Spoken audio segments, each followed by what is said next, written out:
balance, kept missing barrels somehow, and threw quality strikes. He threw the zones, just like I'm talking to you guys about. And they couldn't barrel up on it. Ground ball, pop out, forced to chase a pitch, things like that. So you throw it in multiples. Because when you can get, let's say you're throwing a four-seam fastball off the plate to a righty, or you're throwing it outer half. Now, once you get that, your next pitch, go boom, boom, boom, and you keep extending the zone. Make sense? Has anybody worked on the cutters or the breaking ball, some of those pitches? A little bit, maybe? All right, well, I think that's a pitch that potentially you can use in the games to work on it. Always work in multiples. So if we're throwing, let's say we're throwing 30 pitches. We're going, let's say 8 2-seam, 8 4-seam, 8 change-up, and let's say 8 breaking balls, so 32 pitches, something like that. You want to try to get 2 out of every 3 of those for strikes. Fastballs, you want to get 7 out of 10, if possible. And then at least half the time on the off-speed pitches. I think it would be good for guys to have live looks. They can have a bat in their hand as long as they're not swinging, obviously.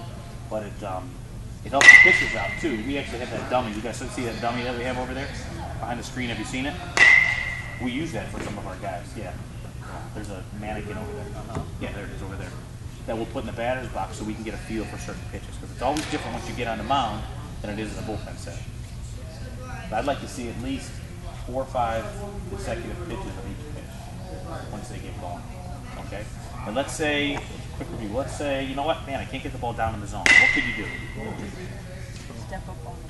Yeah, obviously you can't do that in the middle of a game, or at least during an inning, but leading up to the inning or during the warm-ups you can do that. Okay? And the other thing I want to look for today is tempo and how long they can keep their weight over the rubber. You guys remember talking about that? We don't want to what? Begins with a D. R-I-F.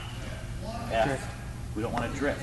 If we drift through the rubber, we never find that spot where we're ready to make that acceleration towards home. So we want to keep our body weight over the rubber until it's time to drive towards the plate, throwing all multiple pitches. Good deal? All right, and I'll stay here. We'll go over certain things.